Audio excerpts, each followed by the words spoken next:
ಓಂ ಶಾಂತಿ 9/11/2025 ಪ್ರಾರ್ಥಮುರಳಿ ಅವ್ಯಕ್ತ ಬಾಪ್ತಾದ ರಿವೈಸ್ 30/11/2007 ಮಧುಬನ.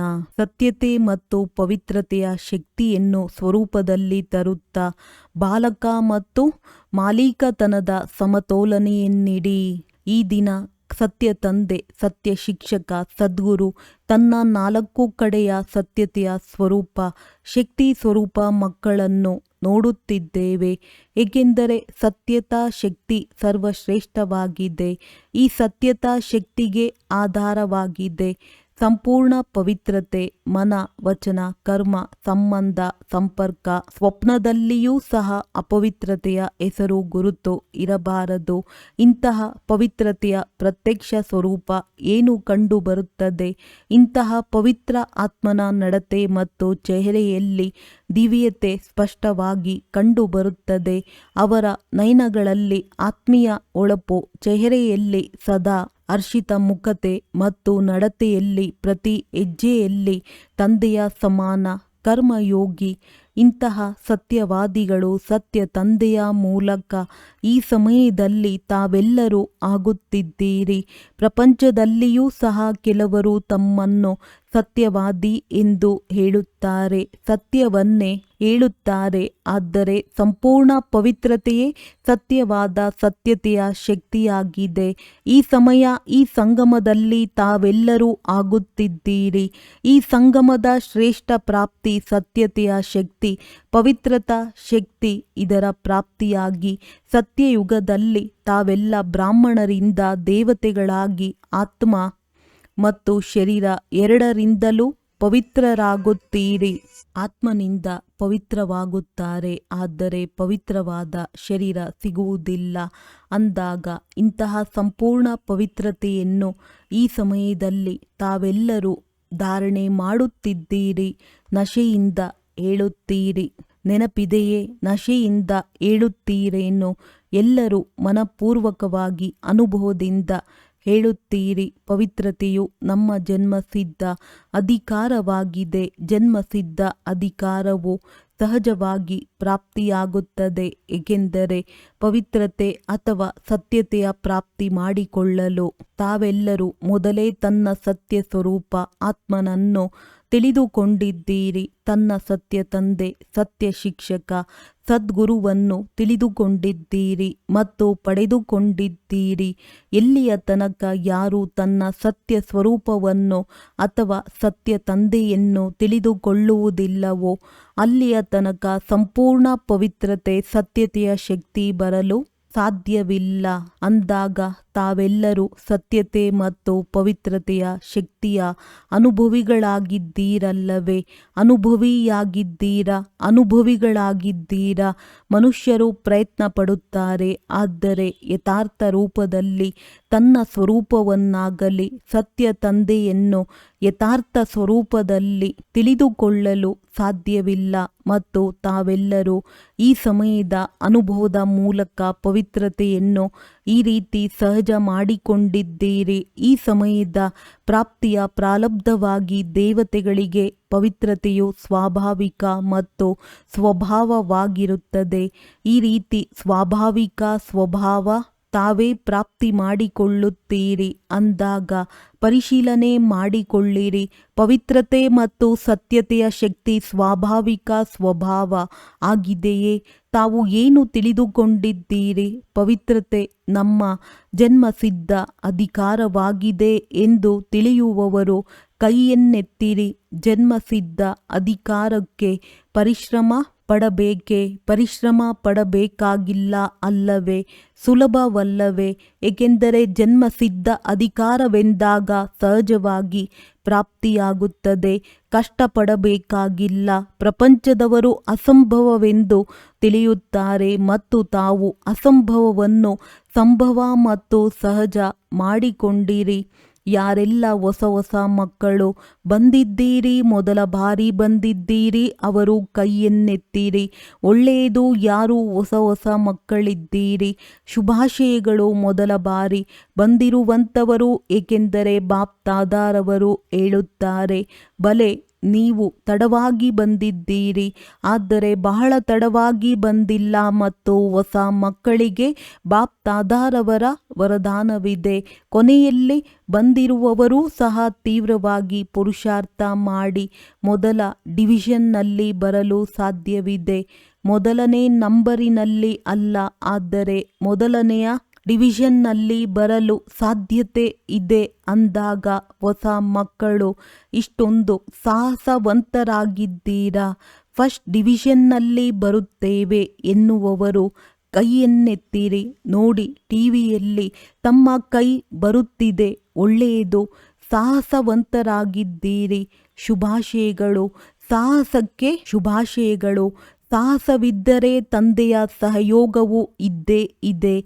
ಮತ್ತೆ ಸರ್ವ ಬ್ರಾಹ್ಮಣ ಪರಿವಾರದ ಶುಭ ಭಾವನೆ, ಶುಭ ಕಾಮನೆ ತಮ್ಮೆಲ್ಲರೊಂದಿಗೆ ಇದೆ. ಆದ್ದರಿಂದ ಯಾರೆಲ್ಲ ಹೊಸಬ್ಬರೂ ಮೊದಲ ಬಾರಿ ಬಂದಿದ್ದೀರಿ ಅವರೆಲ್ಲರ ಪ್ರತಿ ಬಾಪ್ ದಾದಾ ಮತ್ತು ಪರಿವಾರದ ಕಡೆಯಿಂದ ಮತ್ತೊಮ್ಮೆ ಪದಮ ಗುಣದಷ್ಟು ಶುಭಾಶಯಗಳು, ಶುಭಾಶಯಗಳು, ಶುಭಾಶಯಗಳು. ಮತ್ತು ತಾವು ಯಾರೆಲ್ಲ ಮೊದಲ ಬಾರಿ ಬಂದಿದ್ದೀರಿ ಅವರಿಗೂ ಸಹ ಖುಷಿಯಾಗುತ್ತಿದೆ ಎಲ್ಲವೇ.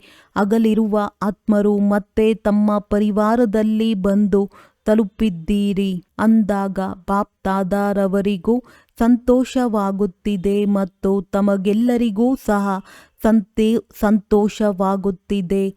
ಬಾಪ್ ದಾದಾರವರು ವತನದಲ್ಲಿ ದಾದೀಜಿಯವರ ಜೊತೆ ಒಂದು ಫಲಿತಾಂಶವನ್ನು ನೋಡಿದೆವು. ಫಲಿತಾಂಶದಲ್ಲಿ ಏನು ನೋಡಿರಬಹುದು ತಮಗೆಲ್ಲರಿಗೂ ತಿಳಿದಿದೆಯೇ? ತಾವೆಲ್ಲರೂ ತಿಳಿದುಕೊಂಡಿದ್ದೀರಿ, ಒಪ್ಪಿಕೊಳ್ಳುತ್ತೀರಿ. ನಾವೇ ಮಾಲೀಕರು ಹಾಗೂ ಬಾಲಕರಾಗಿದ್ದೇವೆ, ಹೌದಲ್ಲವೇ? ಮಾಲೀಕರು ಆಗಿದ್ದೀರಿ, ಬಾಲಕರು ಆಗಿದ್ದೀರಿ, ಎಲ್ಲರೂ ಆಗಿದ್ದೀರಾ? ಕೈಯನ್ನೆತ್ತಿರಿ, ಯೋಚನೆ ಮಾಡಿ ಎತ್ತಿರಿ. ಹಾಗೆಯೇ ಅಲ್ಲ, ಲೆಕ್ಕ ತೆಗೆದುಕೊಳ್ಳುತ್ತೇವಲ್ಲವೇ? ಒಳ್ಳೆಯದು, ಕೈಯನ್ನು ಇಳಿಸಿ. ಬಾಪ್ ದಾದಾರವರು ನೋಡಿದೆವು, ಬಾಲಕತನದ ನಶೆ ಮತ್ತು ನಿಶ್ಚಯ ಸಹಜವಾಗಿರುತ್ತದೆ, ಏಕೆಂದರೆ ಬ್ರಹ್ಮ ಕುಮಾರ ಮತ್ತು ಬ್ರಹ್ಮ ಕುಮಾರಿ ಎಂದು ಹೇಳುತ್ತೀರಲ್ಲವೇ? ಅಂದಾಗ ಬಾಲಕರಾದಿರಿ ಮತ್ತು ಇಡೀ ದಿನ ನನ್ನ ಬಾಬಾ, ನನ್ನ ಬಾಬಾ ಇದನ್ನೇ ಸ್ಮೃತಿಯಲ್ಲಿ ತರುತ್ತೀರಿ, ಮತ್ತೆ ಮರೆತು ಬಿಡುತ್ತೀರಿ. ಆದರೆ ಮಧ್ಯ ಮಧ್ಯದಲ್ಲಿ ನೆನಪು ಬರುತ್ತದೆ ಮತ್ತು ಸೇವೆಯಲ್ಲಿಯೂ ಸಹ ಬಾಬಾ ಬಾಬಾ ಶಬ್ದ ಸ್ವಾಭಾವಿಕವಾಗಿ ಬಾಯಿಯಿಂದ ಬರುತ್ತದೆ. ಒಂದು ವೇಳೆ ಬಾಬಾ ಎಂಬ ಶಬ್ದ ಬರಲಿಲ್ಲವೆಂದರೆ ಜ್ಞಾನದ ಪ್ರಭಾವವೂ ಸಹ ಬೀರುವುದಿಲ್ಲ.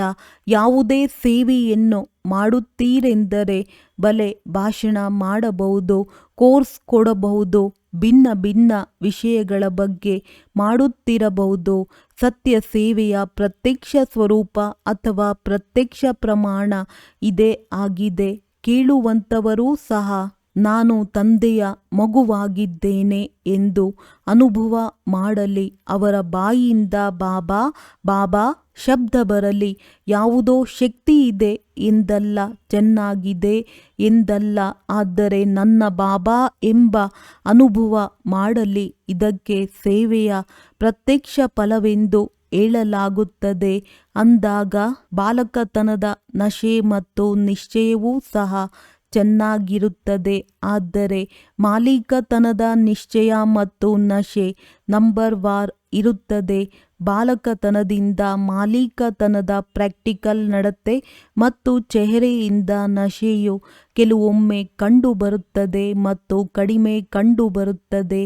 ವಾಸ್ತವದಲ್ಲಿ ತಾವು ಡಬಲ್ ಮಾಲೀಕರಾಗಿದ್ದೀರಿ. ಒಬ್ಬ ತಂದೆಯ ಖಜಾನೆಗಳಿಗೆ ಮಾಲೀಕರಾಗಿದ್ದೀರಿ. ಎಲ್ಲರೂ ಖಜಾನೆಗೆ ಮಾಲೀಕರಾಗಿದ್ದೀರಾ ಮತ್ತು ತಂದೆಯು ಎಲ್ಲರಿಗೂ ಒಂದೇ ಸಮನಾಗಿ ಖಜಾನೆಯನ್ನು ಕೊಟ್ಟಿದ್ದಾರೆ. ಕೆಲವರಿಗೆ 1,00,000 ಕೊಟ್ಟಿದ್ದಾರೆ, ಕೆಲವರಿಗೆ 1,000 ಕೊಟ್ಟಿದ್ದಾರೆ ಎಂದಲ್ಲ, ಎಲ್ಲರಿಗೂ ಎಲ್ಲ ಖಜಾನೆಯನ್ನು ಅಪರಿಮಿತವಾಗಿ ಕೊಟ್ಟಿದ್ದೇವೆ, ಏಕೆಂದರೆ ತಂದೆಯ ಬಳಿ ಅಪರಿಮಿತ ಖಜಾನೆ ಇದೆ, ಕಡಿಮೆ ಇಲ್ಲ ಅಂದಾಗ ಬಾಪ್ ತಾದಾರವರು ಎಲ್ಲರಿಗೂ ಸರ್ವ ಖಜಾನೆಯನ್ನು ನೀಡಿದ್ದಾರೆ ಮತ್ತು ಒಂದೇ ರೀತಿ ಒಂದೇ ಸಮಾನಾಗಿ ನೀಡಿದ್ದೇವೆ ಮತ್ತು ಮತ್ತೊಂದು ಮಾಲೀಕತನ ಸ್ವರಾಜ್ಯಕ್ಕೆ ಮಾಲೀಕರಾಗಿದ್ದೀರಿ. ಆದ್ದರಿಂದ ನನ್ನ ಒಬ್ಬೊಬ್ಬ ಮಗು ರಾಜ ಮಕ್ಕಳಾಗಿದ್ದಾರೆ ಎಂದು ಬಾಪ್ ತಾದ ನಶೆಯಿಂದ ಹೇಳುತ್ತೇವೆ. ಅಂದಾಗ ರಾಜ ಮಕ್ಕಳಲ್ಲವೇ? ಪ್ರಜೆಗಳಂತೂ ಅಲ್ಲ ಅಲ್ಲವೇ? ರಾಜಯೋಗಿಯೋ ಅಥವಾ ಪ್ರಜಾಯೋಗಿಗಳಾಗಿದ್ದೀರಾ? ರಾಜಯೋಗಿಯಲ್ಲವೇ? ಅಂದಾಗ ಸ್ವರಾಜ್ಯದ ಮಾಲೀಕರಾಗಿದ್ದೀರಿ. ಆದರೆ ಬಾಪ್ ತಾದ ದಾದೀಜಿಯವರ ಜೊತೆ ಫಲಿತಾಂಶವನ್ನು ನೋಡಿದೆವು. ಬಾಲಕತನದ ನಶೆ ಎಷ್ಟಿರುತ್ತದೆಯೋ ಅಷ್ಟು ಮಾಲೀಕತನದ ನಶೆ ಕಡಿಮೆ ಇರುತ್ತದೆ. ಏಕೆ? ಒಂದು ವೇಳೆ ಸ್ವರಾಜ್ಯದ ಮಾಲೀಕತನದ ನಶೆ ಸದಾ ಇದ್ದಿದ್ದೇ ಆದರೆ ಮಧ್ಯ ಮಧ್ಯದಲ್ಲಿ ಯಾವ ಸಮಸ್ಯೆಗಳು ವಿಘ್ನಗಳು ಬರುತ್ತದೆ, ಅವು ಬರಲು ಸಾಧ್ಯವಿಲ್ಲ. ಆ ರೀತಿ ನೋಡಿದ್ದೇ ಆದರೆ ಸಮಸ್ಯೆ ಮತ್ತು ವಿಘ್ನಗಳು ಬರಲು ವಿಶೇಷವಾಗಿ ಮನಸ್ಸು ಆಧಾರವಾಗಿದೆ. ಮನಸ್ಸು ಏರುಪೇರಿನಲ್ಲಿ ಬರುತ್ತದೆ. ಆದ್ದರಿಂದ ಬಾಪ್ ತಾದಾರವರ ಮಹಾಮಂತ್ರವೂ ಆಗಿದೆ, ಮನ್ಮನಾಭವ. ತನ್ಮನಾಭವ ಧನ್ಮನಾಭವ ಅಲ್ಲ, ಮನ್ಮನಾಭವ. ಅಂದಾಗ ಒಂದು ವೇಳೆ ಸ್ವರಾಜ್ಯದ ಮಾಲೀಕರಾಗಿದ್ದೇ ಆದರೆ ಮನಸ್ಸಿಗೆ ಮಾಲೀಕರಲ್ಲವೇ? ಮನಸ್ಸು ತಮ್ಮ ಕರ್ಮಚಾರಿಯಾಗಿದೆ, ರಾಜನಲ್ಲ. ರಾಜ ಅರ್ಥಾತ್ ಅಧಿಕಾರಿ. ಅಧೀನರಾಗುವವರಿಗೆ ರಾಜನೆಂದು ಹೇಳುವುದಿಲ್ಲ. ಅಂದಾಗ ಫಲಿತಾಂಶದಲ್ಲಿ ಏನು ನೋಡಿದೆವು? ಮನಸ್ಸಿನ ಮಾಲೀಕ ನಾನು, ರಾಜ್ಯ ಅಧಿಕಾರಿ ಮಾಲೀಕನಾಗಿದ್ದೇನೆ. ಈ ಸ್ಮೃತಿ ಆ ಆತ್ಮಿಕ ಸ್ಥಿತಿ ಸದಾ ಕಡಿಮೆ ಇರುತ್ತದೆ. ಇದು ಮೊದಲನೇ ಪಾಠವಾಗಿದೆ. ತಾವೆಲ್ಲರೂ ಮೊದಲ ಪಾಠವನ್ನು ಏನು ಕಲಿತಿದ್ದೀರಿ? ನಾನು ಆತ್ಮನಾಗಿದ್ದೇನೆ. ಪರಮಾತ್ಮನ ಪಾಠ ಎರಡನೆಯದಾಗಿದೆ. ಆದರೆ ಮೊದಲ ಪಾಠ ನಾನು ಮಾಲೀಕ ರಾಜ. ಈ ಕರ್ಮೇಂದ್ರಿಯಗಳಿಗೆ ಅಧಿಕಾರಿ ಆತ್ಮನಾಗಿದ್ದೇನೆ. ಶಕ್ತಿಶಾಲಿ ಆತ್ಮನಾಗಿದ್ದೇನೆ. ಸರ್ವಶಕ್ತಿಗಳು ಆತ್ಮನ ನಿಜಿ ಗುಣಗಳಾಗಿವೆ. ಅಂದಾಗ ಬಾಪ್ ತಾದಾರವರು ನೋಡಿದೆವು ನಾನು ಯಾರಾಗಿದ್ದೇನೆ, ಹೇಗಿದ್ದೇನೆ. ಅದನ್ನು ಸ್ವಾಭಾವಿಕ ಸ್ವರೂಪದ ಸ್ಮೃತಿಯಲ್ಲಿ ನಡೆಯುವುದು, ಇರುವುದು, ಚೆಹರೆಯಿಂದ ಅನುಭವವಾಗುವುದು, ಸಮಸ್ಯೆಗಳಿಂದ ದೂರವಾಗುವುದು. ಇದರಲ್ಲಿ ಈಗ ಮತ್ತಷ್ಟು ಗಮನವಿರಬೇಕು. ಕೇವಲ ನಾನು ಆತ್ಮ ಎಂದಲ್ಲ, ಆದರೆ ಎಂತಹ ಆತ್ಮನಾಗಿದ್ದೇನೆ. ಒಂದು ವೇಳೆ ಇದನ್ನು ಸ್ಮೃತಿಯಲ್ಲಿಟ್ಟುಕೊಂಡಿದ್ದೇ ಆದರೆ ಮಾಸ್ಟರ್ ಸರ್ವಶಕ್ತಿವಂತರ ಆತ್ಮರ ಮುಂದೆ ಸಮಸ್ಯೆ ಅಥವಾ ವಿಘ್ನಗಳು ಬರಲು ಯಾವುದೇ ಶಕ್ತಿಗೆ ಸಾಧ್ಯವಿಲ್ಲ. ಈಗಲೂ ಸಹ ಫಲಿತಾಂಶದಲ್ಲಿ ಒಂದಲ್ಲ ಒಂದು ಸಮಸ್ಯೆ ಅಥವಾ ವಿಘ್ನಗಳು ಕಂಡುಬರುತ್ತದೆ. ತಿಳಿದಿದೆ. ಆದರೆ ಚಲನೆ ಮತ್ತು ಚೆಹರೆಯಲ್ಲಿ ನಿಶ್ಚಯದ ಪ್ರತ್ಯಕ್ಷ ಸ್ವರೂಪ ಆತ್ಮೀಯ ನಶೆ ಮತ್ತಷ್ಟು ಪ್ರತ್ಯಕ್ಷವಾಗಲಿದೆ. ಇದಕ್ಕಾಗಿ ಈ ಮಾಲೀಕತನದ ನಶೆಯನ್ನು ಪದೇ ಪದೇ ಪರಿಶೀಲನೆ ಮಾಡಿಕೊಳ್ಳಿ. ಪರಿಶೀಲನೆ ಮಾಡಿಕೊಳ್ಳುವುದು ಸೆಕೆಂಡಿನ ಮಾತಾಗಿದೆ. ಕರ್ಮ ಮಾಡುತ್ತಾ ಯಾವುದೇ ಕರ್ಮ ಆರಂಭ ಮಾಡುತ್ತೀರಿ. ಆರಂಭ ಮಾಡುವ ಸಮಯದಲ್ಲಿ ಪರಿಶೀಲನೆ ಮಾಡಿಕೊಳ್ಳಿ. ಮಾಲೀಕತನದ ಅಥಾರಿಟಿಯಿಂದ ಕರ್ಮೇಂದ್ರಿಯಗಳ ಮೂಲಕ ಕರ್ಮವನ್ನು ಮಾಡಿಸುವಂತಹ ನಿಯಂತ್ರಣ ಶಕ್ತಿ, ರೂಲಿಂಗ್ ಪವರ್ ಹೊಂದಿರುವ ಆತ್ಮನಾಗಿದ್ದೇನೆಯೇ? ಸಾಧಾರಣ ಕರ್ಮ ಪ್ರಾರಂಭವಾಗಿದೆಯೇ? ಸ್ಮೃತಿ ಸ್ವರೂಪದಿಂದ ಕರ್ಮವನ್ನಾರಂಭಿಸುವುದರಲ್ಲಿ ಮತ್ತು ಸಾಧಾರಣ ಸ್ಥಿತಿಯಿಂದ ಕರ್ಮವನ್ನಾರಂಭ ಮಾಡುವುದರಲ್ಲಿ ಬಹಳ ಅಂತರವಿದೆ. ಹೇಗೆ ಲೌಕಿಕದ ಪದವಿಯನ್ನು ಹೊಂದಿರುವವರು ತಮ್ಮ ಕಾರ್ಯವನ್ನು ಮಾಡುತ್ತಾರೆಂದರೆ ಕಾರ್ಯದ ಸ್ಥಾನದಲ್ಲಿ ಸ್ಥಿತರಾಗಿ ನಂತರ ಕಾರ್ಯವನ್ನಾರಂಭಿಸುತ್ತಾರೆ. ಹಾಗೆಯೇ ತನ್ನ ಮಾಲೀಕತನದ ಸ್ವರಾಜ್ಯ ಅಧಿಕಾರಿ ಸೀಟಿನಲ್ಲಿ ಸ್ಥಿತರಾಗಿ ಮತ್ತು ಪ್ರತಿಯೊಂದು ಕಾರ್ಯವನ್ನು ಮಾಡಿ ಈ ಮಾಲೀಕತನದ ಅಥಾರಿಟಿಯ ಚಿಹ್ನೆಯಾಗಿದೆ. ಸದಾ ಪ್ರತಿಯೊಂದು ಕಾರ್ಯದಲ್ಲಿ ಡಬಲ್ ಲೈಟ್ ಮತ್ತು ಖುಷಿಯ ಅನುಭೂತಿಯಾಗುತ್ತದೆ ಮತ್ತು ಫಲಿತಾಂಶದಲ್ಲಿ ಸಫಲತೆಯು ಸಹಜವಾಗಿ ಅನುಭವವಾಗುತ್ತದೆ. ಈಗಲೂ ಸಹ ಕೆಲವೆಡೆ ಅಧಿಕಾರಿಗಳಿಗೆ ಬದಲಾಗಿ ಅಧೀನರಾಗಿ ಬಿಡುತ್ತಾರೆ. ಅಧೀನತೆಯ ಚಿಹ್ನೆಯಾಗಿ ಏನು ಕಂಡುಬರುತ್ತದೆ? ಮತ್ತೆ ಮತ್ತೆ ನನ್ನ ಸಂಸಾರವೆಂದು ಹೇಳುತ್ತೀರಿ, ಇಷ್ಟಪಡುವುದಿಲ್ಲ. ಆದರೆ ನನ್ನ ಸಂಸ್ಕಾರ ನನ್ನ ಸ್ವಭಾವವೆಂದು ಹೇಳುತ್ತೀರಿ. ಬಾಪ್ದಾದಾರವರಿಗೆ ಮೊದಲು ಸಹ ತಿಳಿಸಿದ್ದೆವು, ಯಾವ ಸಮಯದಲ್ಲಿ ನನ್ನ ಸಂಸ್ಕಾರ ನನ್ನ ಸ್ವಭಾವವಾಗಿದೆ. ಈ ಬಲಹೀನತೆಯ ಸಂಸ್ಕಾರ ತಮ್ಮ ಸಂಸ್ಕಾರವಾಗಿದೆಯೇ? ನನ್ನದೇ. ಇದಂತೂ ರಾವಣನ ಮಧ್ಯದ ಸಂಸ್ಕಾರವಾಗಿದೆ, ರಾವಣನ ಕೊಡುಗೆಯಾಗಿದೆ. ಅದನ್ನು ನನ್ನದು ಎಂದು ಹೇಳುವುದೇ ತಪ್ಪಾಗಿದೆ. ತಮ್ಮ ಸಂಸ್ಕಾರವಂತೂ ತಂದೆಯ ಸಂಸ್ಕಾರ ಯಾವುದಿದೆಯೋ ಅದೇ ನನ್ನ ಸಂಸ್ಕಾರವಾಗಿದೆ.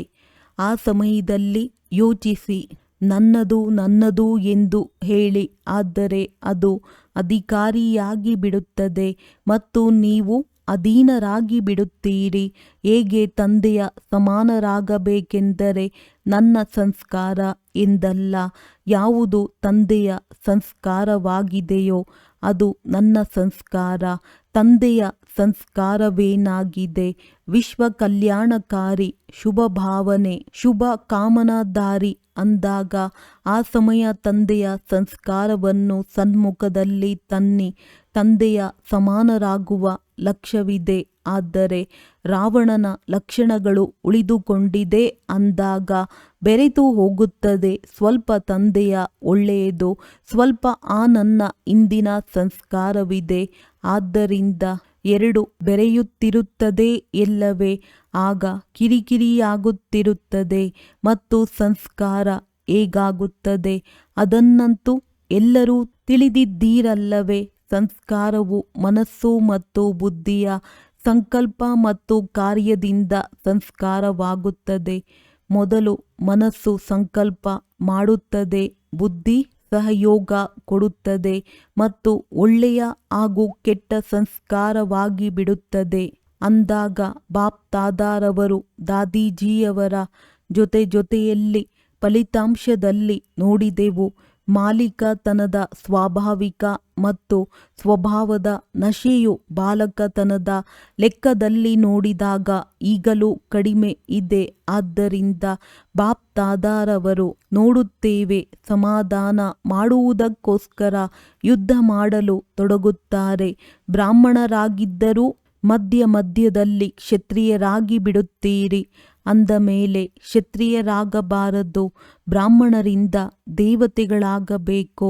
ಕ್ಷತ್ರಿಯರಾಗುವವರು ಅನೇಕರು ಬರಲಿದ್ದಾರೆ, ಅವರು ಹಿಂದೆ ಬರಲಿದ್ದಾರೆ. ನೀವಂತೂ ಅಧಿಕಾರಿ ಆತ್ಮರಾಗಿದ್ದೀರಿ. ಫಲಿತಾಂಶವನ್ನು ಕೇಳಿದ್ದೀರಲ್ಲವೇ? ಆದ್ದರಿಂದ ಮತ್ತೆ ಮತ್ತೆ ನಾನು ಯಾರು ಎನ್ನುವುದನ್ನು ಸ್ಮೃತಿಗೆ ತಂದುಕೊಳ್ಳಿ. ಆಗಿಯೇ ಇದ್ದೀನಿ ಎಂದಲ್ಲ, ಆದರೆ ಸ್ಮೃತಿ ಸ್ವರೂಪದಲ್ಲಿ ತನ್ನಿ. ಸರಿಯಲ್ಲವೇ? ಒಳ್ಳೆಯದು. ಫಲಿತಾಂಶವನ್ನು ತಿಳಿಸಿದ್ದೇವೆ. ಈಗ ಸಮಸ್ಯೆಯ ವಿಘ್ನದ ಏರುಪೇರಿನ ಹೆಸರು, ವ್ಯರ್ಥ ಸಂಕಲ್ಪಗಳ ಹೆಸರು, ವ್ಯರ್ಥ ಕರ್ಮದ ಹೆಸರು, ವ್ಯರ್ಥ ಸಂಬಂಧದ ಹೆಸರು, ವ್ಯರ್ಥ ಸ್ಮೃತಿಯ ಹೆಸರು. ಸಮಾಪ್ತಿ ಮಾಡಿ ಹಾಗೂ ಮಾಡಿಸಿ. ಸರಿಯಲ್ಲವೇ? ಮಾಡುತ್ತೀರಲ್ಲವೇ? ಯಾರು ದೃಢ ಸಂಕಲ್ಪದ ಕೈಯನ್ನೆತ್ತುತ್ತೀರೋ ಈ ಕೈಯನ್ನೆತ್ತುವುದು ಸರ್ವೇ ಸಾಮಾನ್ಯವಾಗಿ ಬಿಟ್ಟಿದೆ. ಆದ್ದರಿಂದ ಕೈ ಎತ್ತಬೇಡಿ. ಮನಸ್ಸಿನಲ್ಲಿ ದೃಢ ಸಂಕಲ್ಪದ ಕೈ ಎತ್ತಿರಿ. ಮನಸ್ಸಿನಲ್ಲಿ ಕೈ ಎತ್ತಿರಿ, ಶರೀರದ ಕೈಯಲ್ಲ. ಅದನ್ನಂತೂ ಬಹಳ ನೋಡಿದ್ದೇವೆ. ಯಾವಾಗ ಎಲ್ಲರೂ ಸೇರಿ ಮನಸ್ಸಿನಿಂದ ದೃಢ ಸಂಕಲ್ಪದ ಕೈಯನ್ನೆತ್ತುತ್ತೀರಿ, ಆಗಲೇ ವಿಶ್ವದ ಮೂಲೆ ಮೂಲೆಯಲ್ಲಿ ಎಲ್ಲರ ಖುಷಿಯ ಕೈ ಮೇಲಿರುತ್ತದೆ.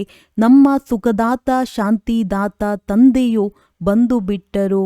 ತಂದೆಯನ್ನು ಪ್ರತ್ಯಕ್ಷ ಮಾಡುವಂತಹ ಜವಾಬ್ದಾರಿಯನ್ನು ತೆಗೆದುಕೊಂಡಿದ್ದೀರಲ್ಲವೇ? ತೆಗೆದುಕೊಂಡಿದ್ದೀರಾ? ಪಕ್ಕ ಟೀಚರ್ಸ್ ತೆಗೆದುಕೊಂಡಿದ್ದೀರಲ್ಲವೇ? ಒಳ್ಳೆಯದು. ಪಾಂಡವರು ಕೈ ಎತ್ತಿದ್ದೀರಿ. ಪಕ್ಕ ಒಳ್ಳೆಯದು. ದಿನಾಂಕವನ್ನು ಫಿಕ್ಸ್ ಮಾಡಿ. ದಿನಾಂಕವನ್ನು ನಿಗದಿಯಾಗಿದೆಯೇ? ಎಷ್ಟು ಸಮಯ ಬೇಕಾಗಿದೆ? 1 ವರ್ಷ ಬೇಕೇ? 2 ವರ್ಷ ಬೇಕಾಗಿದೆಯೇ? ಎಷ್ಟು ವರ್ಷ ಬೇಕಾಗಿದೆ?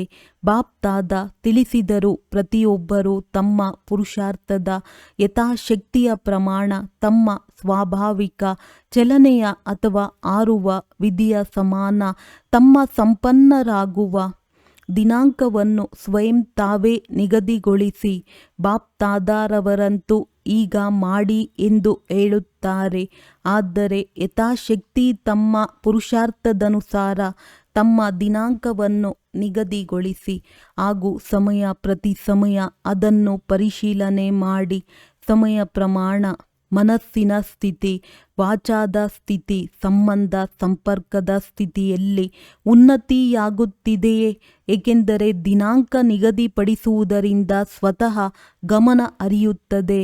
ಉಳಿದಂತೆ ಎಲ್ಲರ ಕಡೆಯಿಂದ 4-6 ಕಡೆಯಿಂದ ಸಂದೇಶವೂ ಬಂದಿದೆ, ಇಮೇಲ್ ಸಹ ಬಂದಿದೆ ಅಂದಾಗ ಬಾಪ್ ದಾದಾರವರ ಬಳಿಯಂತೂ ಇಮೇಲ್ ತಲುಪುವ ಮೊದಲೇ ತಲುಪಿಬಿಡುತ್ತದೆ. ಹೃದಯದ ಸಂಕಲ್ಪ ಇಮೇಲ್ ಬಹಳ ವೇಗವಾಗಿರುತ್ತದೆ, ಅದು ಮೊದಲೇ ತಲುಪುತ್ತದೆ. ಆದ್ದರಿಂದ ಯಾರೆಲ್ಲರೂ ನೆನಪು, ಪ್ರೀತಿ, ತಮ್ಮ ಸ್ಥಿತಿಯ ಸಮಾಚಾರ, ತಮ್ಮ ಸೇವೆಯ ಸಮಾಚಾರವನ್ನು ಕಳುಹಿಸಿದ್ದೀರಿ, ಅದೆಲ್ಲವನ್ನು ಬಾಪ್ ದಾದಾರವರು ಸ್ವೀಕಾರ ಮಾಡಿದೆವು.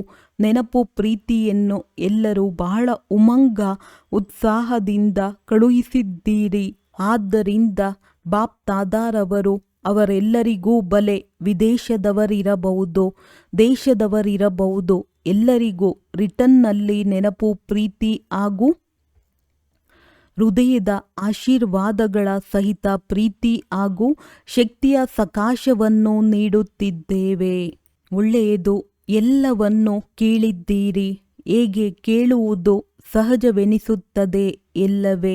ಅದೇ ರೀತಿ ಕೇಳುವುದರಿಂದ ದೂರ ಮಧುರ ಸೈಲೆನ್ಸ್ನ ಸ್ಥಿತಿಯು ಯಾವಾಗ ಬೇಕೋ, ಎಷ್ಟು ಸಮಯ ಬೇಕೋ ಅಷ್ಟು ಸಮಯ ಮಾಲೀಕರಾಗಿ, ಮೊದಲು ವಿಶೇಷ ಮನಸ್ಸಿನ ಮಾಲೀಕರಾಗಿ. ಆದ್ದರಿಂದ ಮನಜೀತೆ ಜಗಜ್ಜೀತೆಂದು ಹೇಳಲಾಗುತ್ತದೆ ಅಂದಾಗ ಈಗ ಕೇಳಿದ್ದೀರಿ, ನೋಡಿದ್ದೀರಿ.